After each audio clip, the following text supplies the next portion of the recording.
அவர்கள் இன்றைக்கு தமிழகத்தினுடைய தலைநகர், அதிலும் ஒரு கலையின் புகழ்பெற்ற, அதாவது கலைவாணருடைய அரங்கத்திலே இந்த 4 செய்தி சேனலை தொடங்கி வைக்கும்படி எங்களுக்கு ஒப்புதலை தந்து, எத்தனையோ பணிகள் இருந்தாலும் வந்து இந்த நிகழ்ச்சியை நடத்தி தருவேன் என்று சொல்லி எங்க நிகழ்ச்சிக்கு வந்ததான எங்களுடைய தேசிய தலைவர் மாத்திரமல்ல, இந்த இந்திய முழுமைக்கும் நீதியை வழங்குகின்ற சமூக நீதியினுடைய துறை அமைச்சர் எங்கள் தேசிய தலைவர் ஐயா ராம்தாஸ் அத்வாலே அவர்களை வருக வருக என வரவேற்கிறேன்.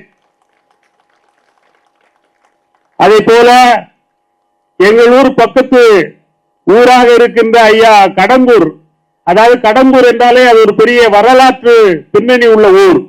கடம்பூர் ஜமீன்தார்கள் வாழ்ந்த ஊர்.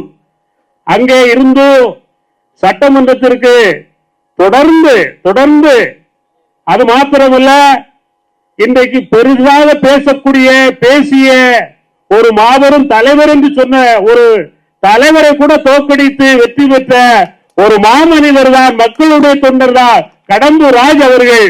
அவர்களும் எங்களுடைய அழைப்பை ஏற்று இங்கே வந்திருக்கிறார்கள். அவர்களுக்கும் நன்றி சொல்ல கடமைப்பட்டிருக்கிறேன். இந்த நிகழ்ச்சியிலே எங்களுடைய அழைப்பை ஏற்று எத்தனையோ பணிகள் எல்லா நாடுகளிலும் இருந்தாலும் சரி, வெளிச்சத்தை தருகின்ற ஒரு பணியை செய்கின்ற, அதாவது சோலார், அதுல பெரிய ஒரு புரட்சி படைத்த ஐயா அசோக்குமார் அவர்கள் எங்கள் அழைப்பை ஏற்று வந்திருக்கிறார்கள். அவருக்கும் நன்றி சொல்ல கடமைப்பட்டிருக்கிறேன். இங்கு பகல் என்றால் அமெரிக்காவில் இரவு, அமெரிக்காவில் இரவு என்றால் இங்கு பகல்.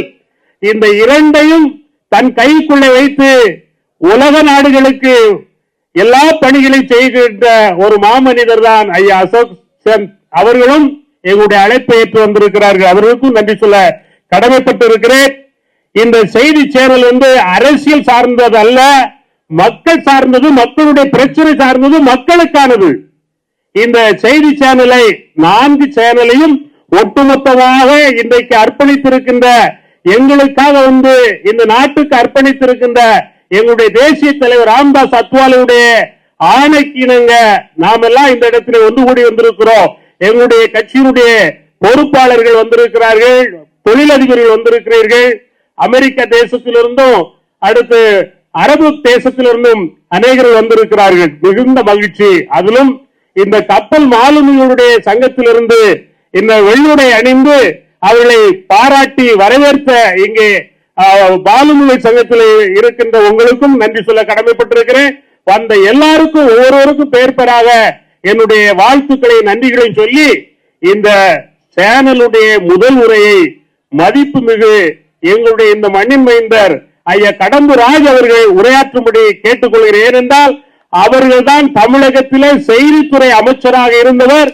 அநேக காரியங்களை, அதாவது கொரோனா காலத்திலே மக்களுக்கு விழிப்புணர்வை தந்தவர்.